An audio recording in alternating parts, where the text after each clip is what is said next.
Hello, everyone.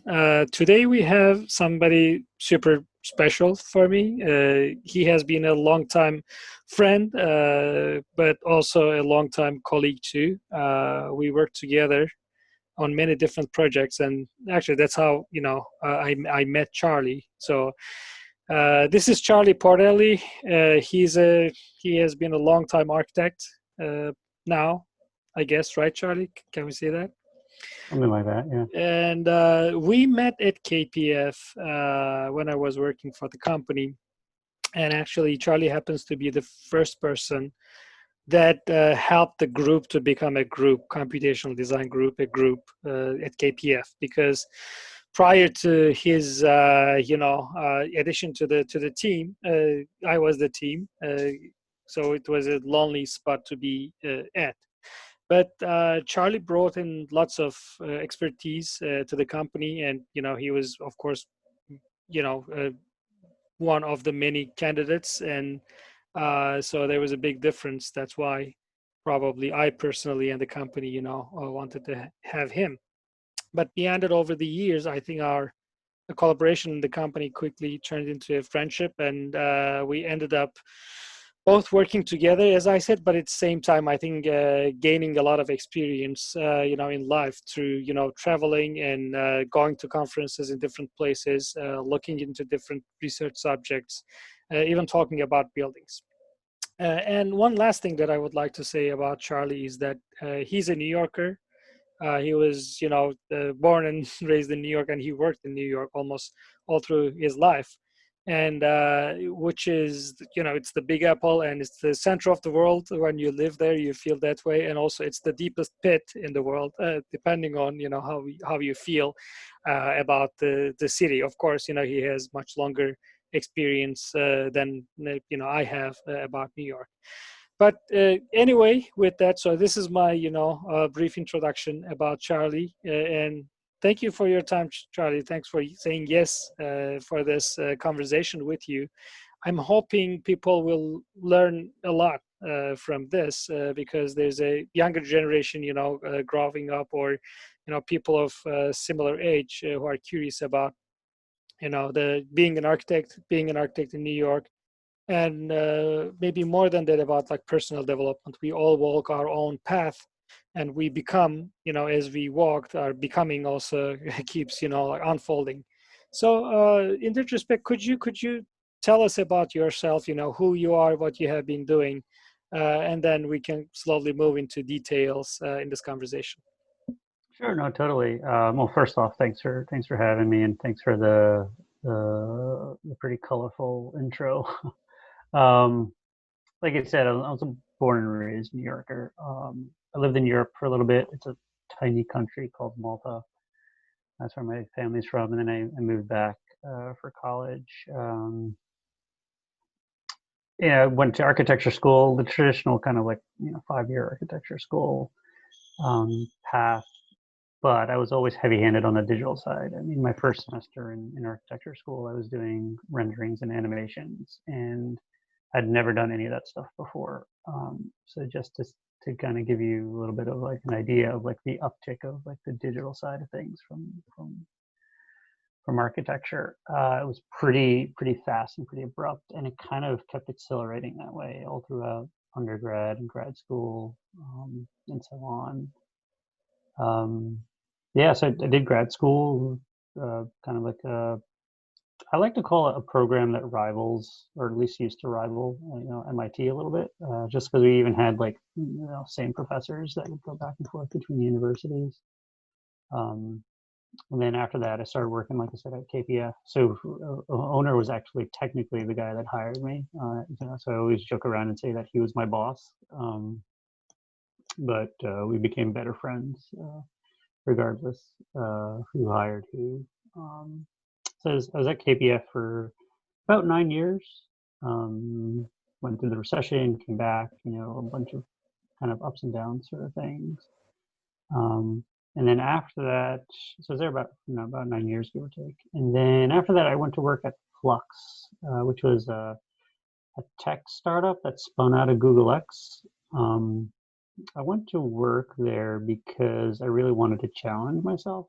I became a little too comfortable in architecture and wanted to explore things that I knew architecture firms wouldn't invest in. The technologies, the types of resources, the types of knowledge of the people there, and so on.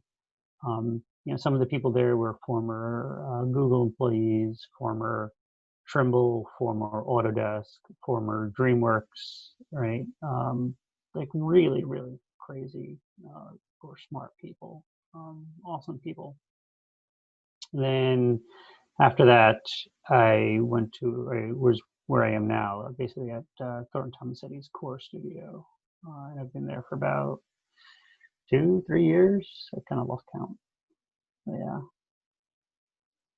Yeah, it's a pretty colorful and diverse, I think trajectory. But at the same time, I think it's always technical, right? So, KPF, you're doing computational parametric design work, and then you're going into Flux, which is more computational applications oriented, and then at TT, which is, almost in our engineering, a AEC company, right? So still Mm-hmm. kind of like remaining on the very technical side of things, I guess. Mm-hmm. Yeah, totally.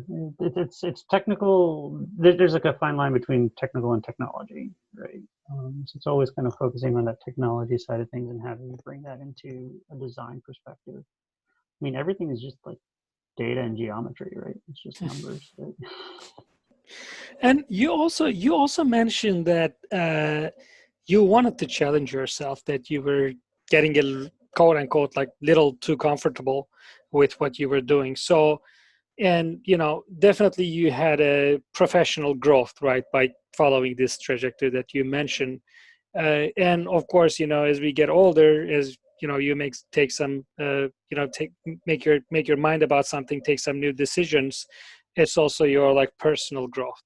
So do you think these two things, personal growth and the professional growth, do they move in parallel, or do you take a break from one of them? How does it work? Or Mm-hmm. do these things relate to your personality in general?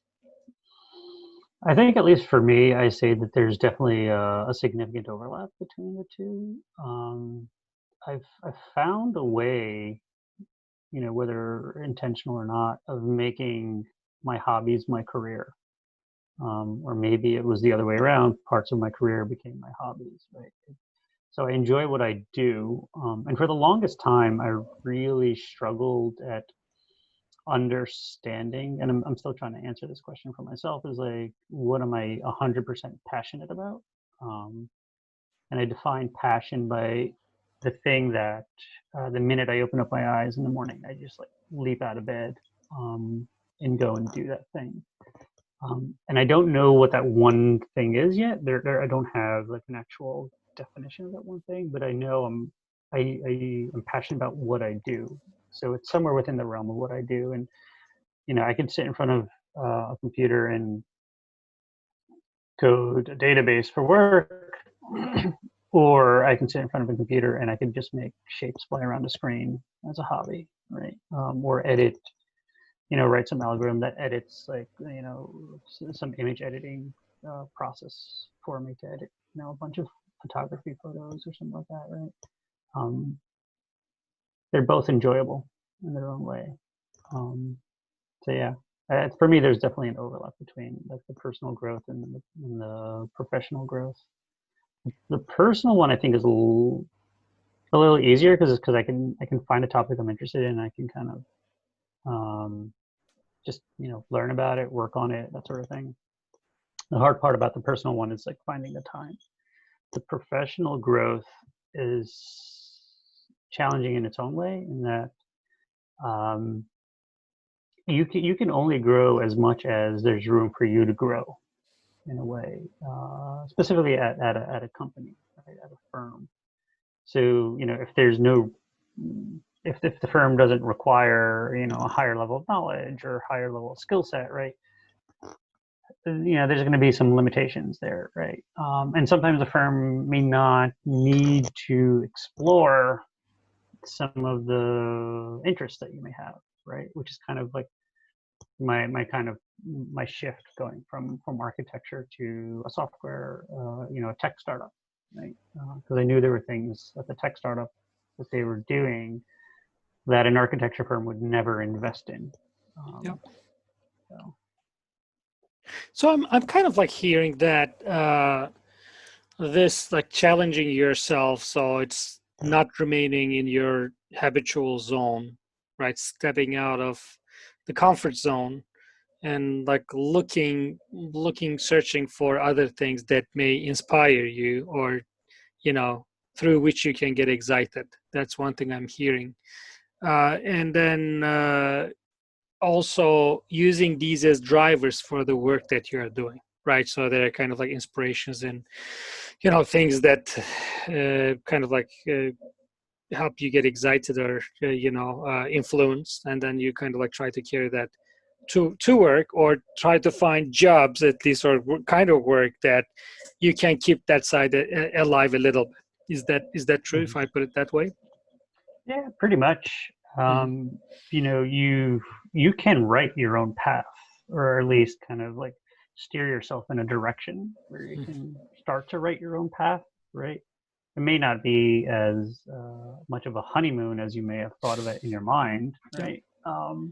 Because you think of it being a perfect utopian kind of situation, but you go through your ups and downs and good days and less good days. But you can kind of start to direct your path a little bit. I think the So. challenging thing is it's Mhm. a little uncharted, right? Because like people like yourself, myself, and like a lot of our peers in our industry, like when we started to learn this stuff, there were no books out there. There were no, if any, there were very few mentors that you could actually like communicate with, right? Firms didn't know what you did or how you fit into a firm, right? So there were challenges. Now I think it's a little easier for the upcoming generation. So we've always kind of had to pave our own way, sort of. So then, like, what kind of strategies would you recommend to people, young professionals or older professionals who want to, steer their, let's say, way towards what they want it to be? What would you kind of like recommend for people to, grow in both their profession and, have personal, let's say, growth without having too much conflict in between? Mm-hmm. Yeah, that's a tricky one. I think there's a number of factors there. One of them is, being able to identify what you want to grow in, what you want to learn, what you want to do, and then how do you relay that to your superiors, your mentors, the firm that you work in, whatever. How do you relay that to them in a language that they can comprehend, right? You and I can sit here and talk about algorithms till our ears bleed, right? But you talk to senior leadership at a firm, and he or she in their mind are too busy focused on how to get the new project, because senior leadership has like several hundred people that they need to keep employed, and in order to do that they need to keep projects coming in the office, right? So they don't want to hear the thing about algorithms that can do this, or algorithms that can do that, right? That doesn't, they have other things on their mind. So how can you relay to them that your interests can benefit their interests, right? How can you relay to leadership that, by studying this new topic or implementing this new strategy in the firm or so on, can help the firm grow so that they can, be able to produce better buildings, bring in more work, have better client relationships, have more repeating clients, bring projects in under budget, that sort of thing. That's what they focus on, right? In the meantime, we may want to learn like React or Mongo or 3JS or something like that, right? Mhm. But they have no idea what that means. Mhm. Right? So it's more like maybe again, like whatever our interest and goal is for our, both personal and professional growth, we have to find an overlap with the interests of the company, with the goals of the company, and Hmm. kind of like find the middle ground between those two things, right? Hmm. And maybe kind of like shape or reform, morph, not totally Yeah. lose it, but morph it a little bit, so it works to everybody's benefit, right? Otherwise, there's no conversation. That's what you're saying. So a company or a work environment doesn't need to, look after you to let you do whatever the heck you want. It doesn't work that way, right? Yeah. That's great. So I'm going to shift some gears a little bit, and this is a very abstract question. It can be about, again, like your personal life or professional life or related to architecture. Can you tell us like one thing that really matters? One of the things is enjoying what you're doing. Um, that matters, right? Um, Personal life, professional life, family life, personal goals, whatever they are, right? Like you have to enjoy it. If you're not enjoying it, then you kind of need to reassess the situation. Are you not enjoying work? Are you not enjoying your hobbies? Like if you're not enjoying it, then you gotta kind of rethink the situation. I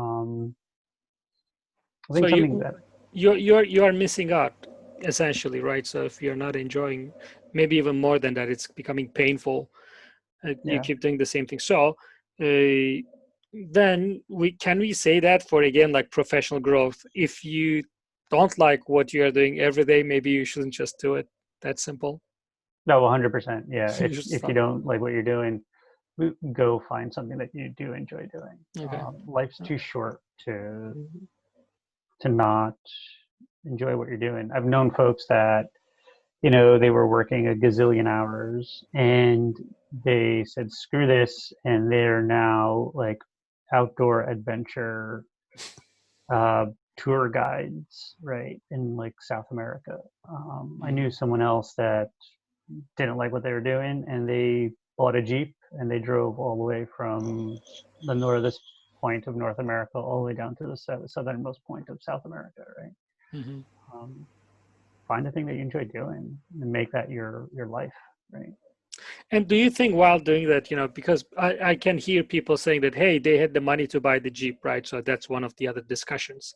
Do you think this is always wealth related, or do you think people can take some serious decisions, sometimes, putting the wealth into maybe second or, third row, if they don't have, of course, a child to, that they have to Mm-hmm. take care of and so on. Yeah, I mean the kind of the concept of wealth, value, finances is always there, but if there's a will, there's a way, right? Like you can make this work.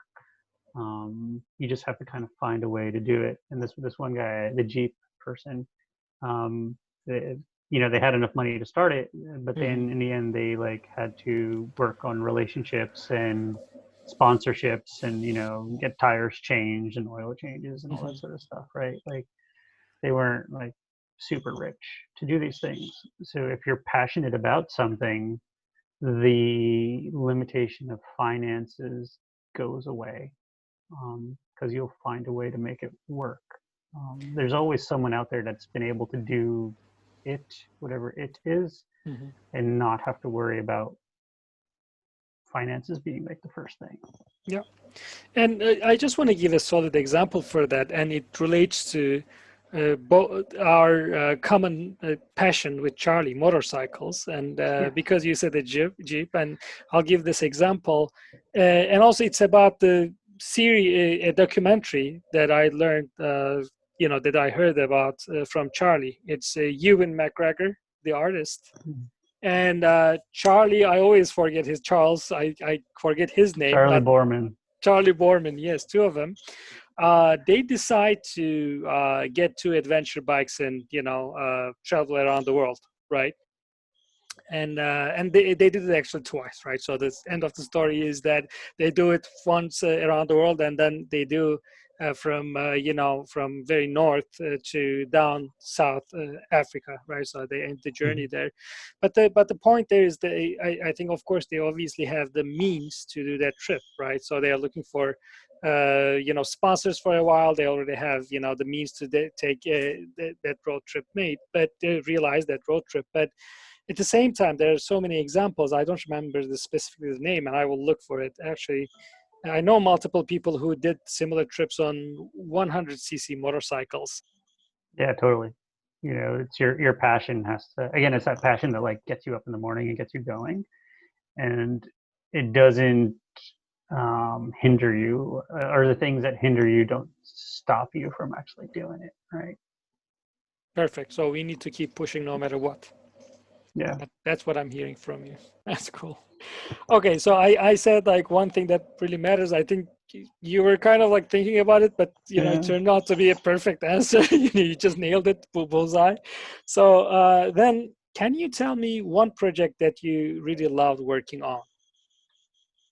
Yeah, there's quite a few that I liked working on. I think one of the ones that was kind of like a significant milestone in my career. I have like a handful of them, but one of them that was pretty significant is it's a skyscraper here in New York City. It's called a pencil tower because of the slenderness ratio. It's really tall and very slender. And curved glass, that sort of thing. The building flares up as it goes, flares out as it goes up. And I'm fortunate enough that when I go running, I run past it. So it's right here on the west side. It started off as like a regular project experience for me. Hey, here's a project. We need a model. Here's some data. Make this all work together. So I had kind of built a pretty, lean parametric model. It was robust, but as lean as I can make it. It read some data from Excel for some stuff, put some data back into Excel and everything.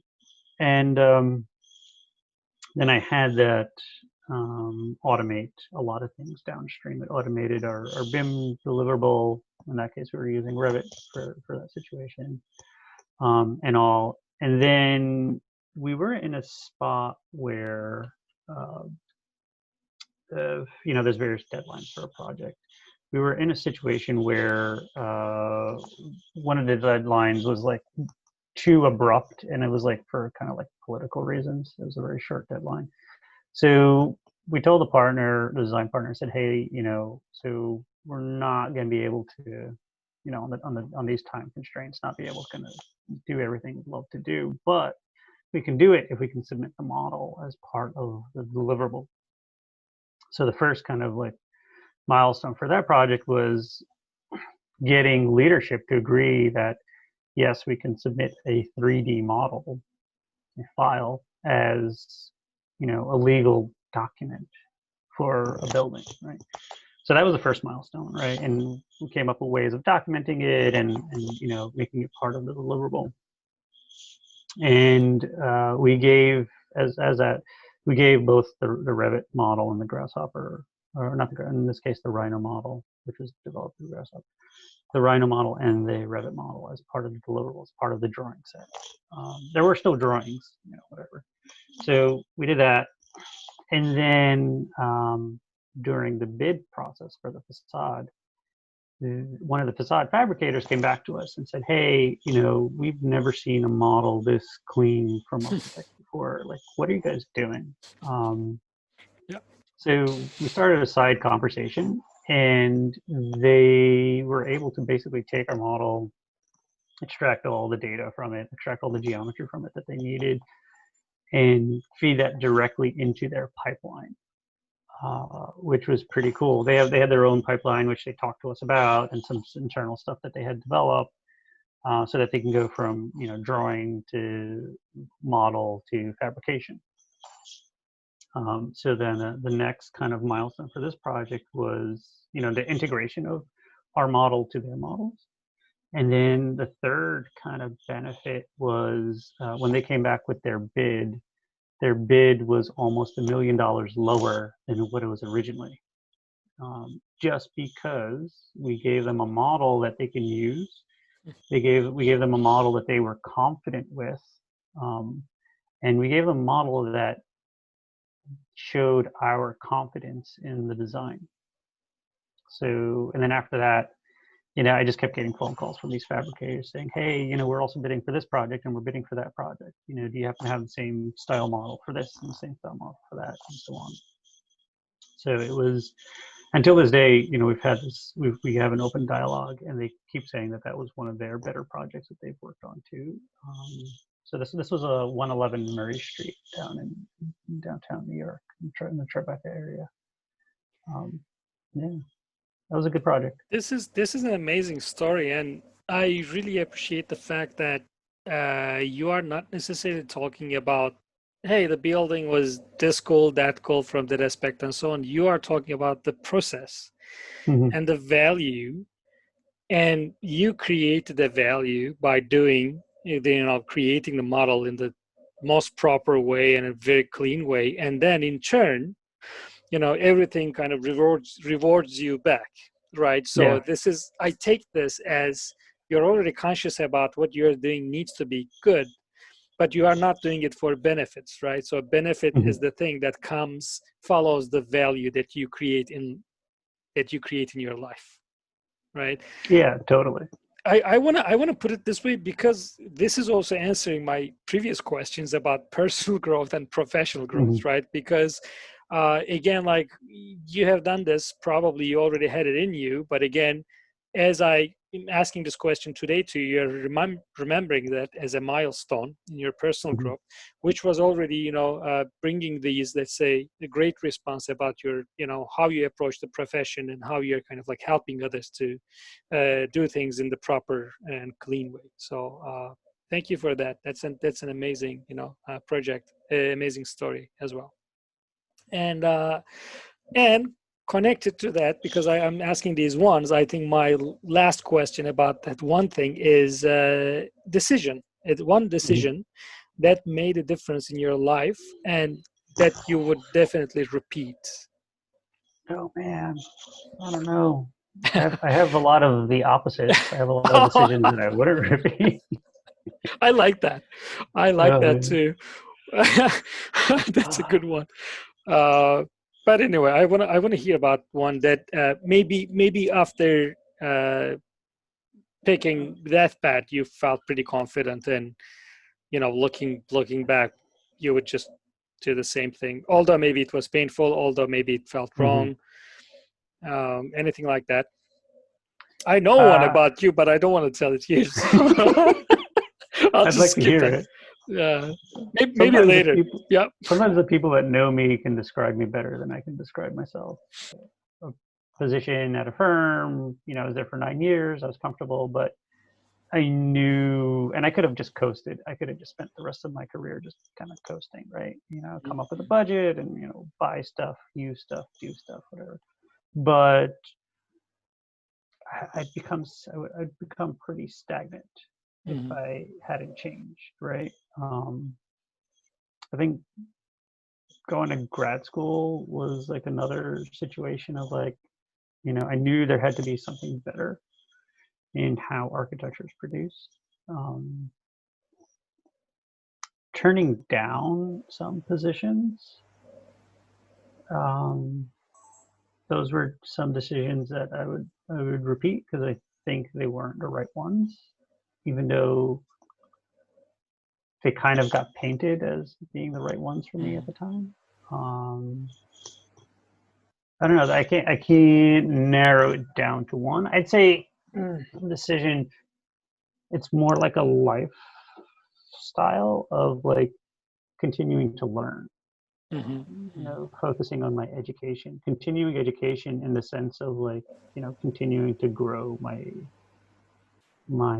interests. I think that decision is something that I've taken and I continue to live with. Yeah, one thing you said was, saying, let's say, yes to grad school, but some other thing that I noted was you said no to some stuff, and it was the right decision. And although they looked pretty good on paper, or they promised, you know, you let's say colorful picture at the time, but internally it wasn't really fitting in what your painting, you know, what you wanted to kind of like paint for your life. Is that so? Yeah, no, totally. You know, it sounded like a good decision and everything, and in the end, I had to turn um, had to turn down a few positions, and it was some of it was for personal reasons, family reasons, that sort of thing. And then, you know, looking back, I say, you know, that was actually a good decision of turning these things down. Not that the people that took those positions ended up in bad places or whatever. It's just that it made me, anytime you take a new position anywhere, right? There's kind of like this learning curve. There's kind of like this additional effort you need to do in order to get yourself, you know, kind of like up to speed, right? So there's that extra effort you have to put in, right? So I just said to myself, well, instead of putting that extra effort into there, let me take that effort and put it into where I am and make my situation even better than what it is. And I did that, right? I said, you know, instead of trying to focus on like the shiny things here off to the side, let me just make what I have even shinier and better. And that made me realize that I can take almost any situation and turn it around, and make it stronger, more better, more fruitful kind of scenario. Very cool. It sounds a little restless, but we all know that we have to put that effort, I guess, to for things to get better, right? So that's almost the only way. I mean, you can be really lucky, maybe one in a million, right? Things just kind of like start revolving, but otherwise we need to make them better. Yeah, I mean, nothing like falls in your lap, right? No, not really. And so that brings me to, you know, second to the last question, just kind of like wrapping all this up and putting all these together, your answers. What lies ahead for you?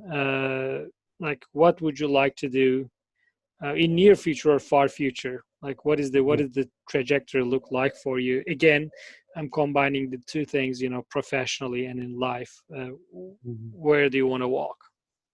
For me, life's been kind of like this pendulum swinging. You know, it's heavy on the architecture side, heavy on the tech side. When I went to the startup, I'm kind of at this engineering side in between. I still have a passion for design. I have a strong passion for facades. I have a strong passion for geometry. So I do foresee those being in my future. Um, you know, to be determined how that happens. I guess it's something I should focus on. You know, and that kind of that's kind of personal and professional in a way. Like geometry is kind of agnostic, right? You could be in the medical field and be working on geometry. I mean, like take a look at yourself, right? You're in the sportswear field and you're still working on geometry, right? You know, and you could make it a personal interest, and it's a personal interest of mine. You know, from a personal perspective, uh, my wife and I have a child. It's our first one. He'll be 11 months soon. So from a personal kind of like what lies ahead is like, you know, I also teach, right? So, you know, I spend all this time teaching at, you know, a couple of universities. You know, it's like teaching him things and teaching him things so that he can learn versus teaching him so that he learn on his own. Because I think a lot of folks go through school where the teacher teaches the student. And I think one of the things that I realized in grad school was, or at least my experience through grad school, is that our professors taught us how to learn, right? And if you learn how to learn, you can learn anything, and no door is ever locked, right? It unlocks tons and tons of opportunities. So being able to teach him, our little guy, how to learn, like this is what you're interested in. this is how you could find, how you can expand on what you're interested in. Right? I think that kind of lies ahead of me in terms of like, near and far future.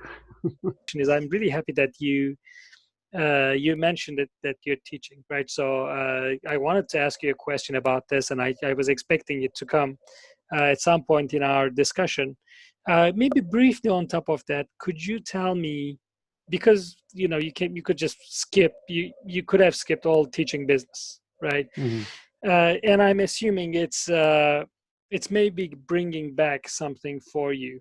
You're kind of like getting something out of it, and I'm like the students are getting something out of it for sure. Mm-hmm. Mm-hmm. What are you getting out of teaching? So I actually learn by teaching. Um, it's like one of these situations where, so I've taught at a handful of universities. Right now I teach at RPI at their CASE program, and I teach at City Tech.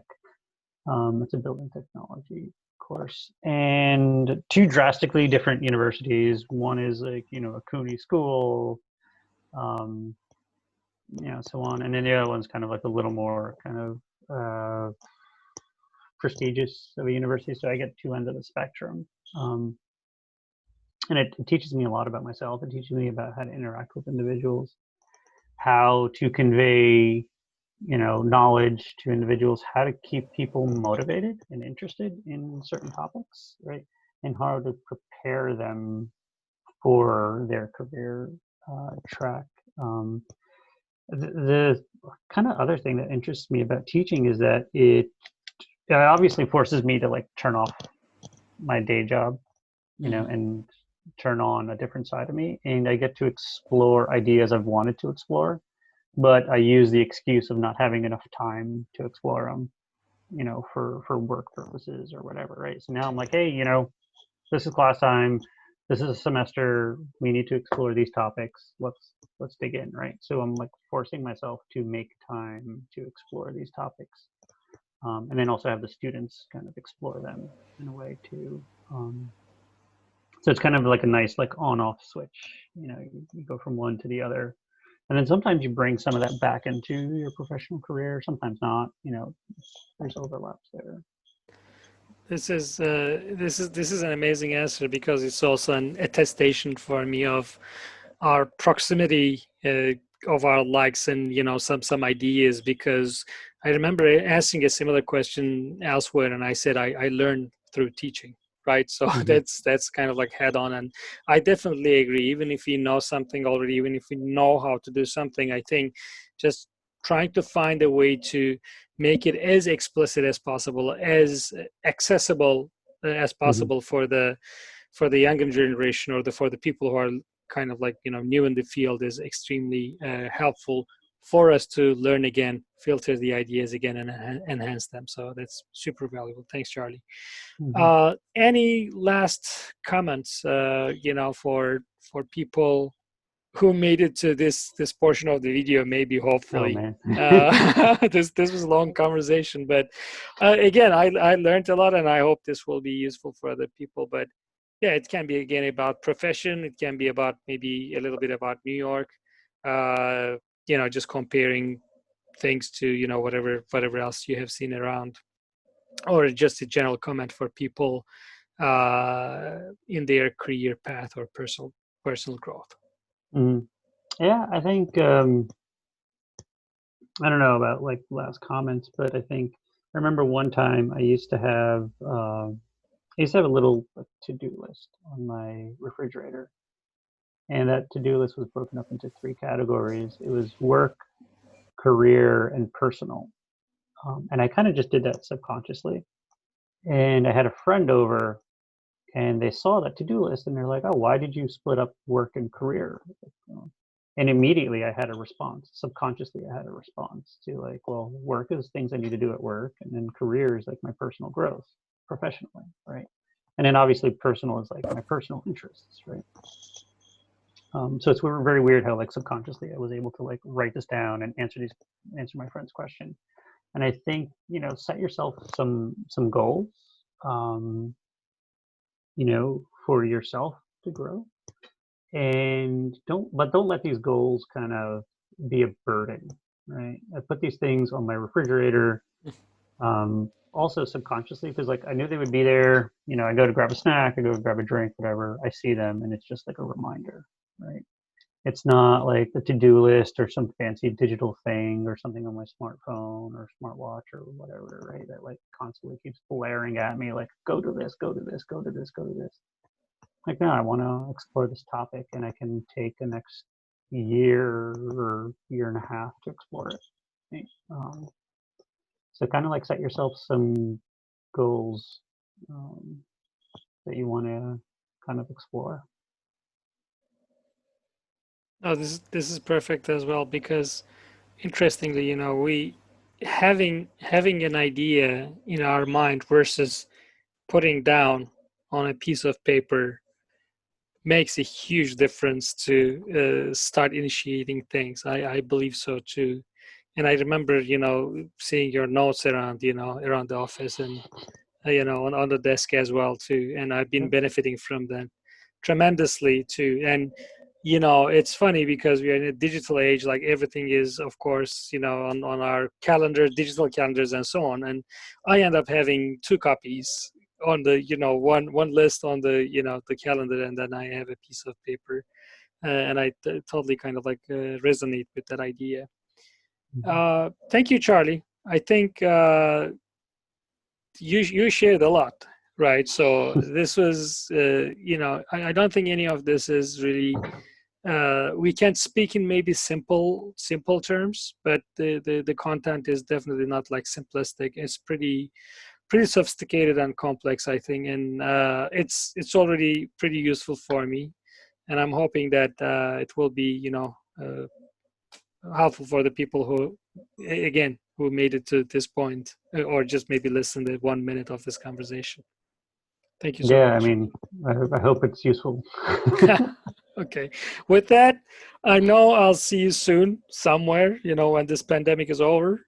And hopefully, maybe we can do this every 5 or 10 years, right? So we will see where we go with this, and maybe we can look at this time in our lives and say, hey, we really didn't know anything, right? Because that's exactly what happens in the next time you go over these ideas.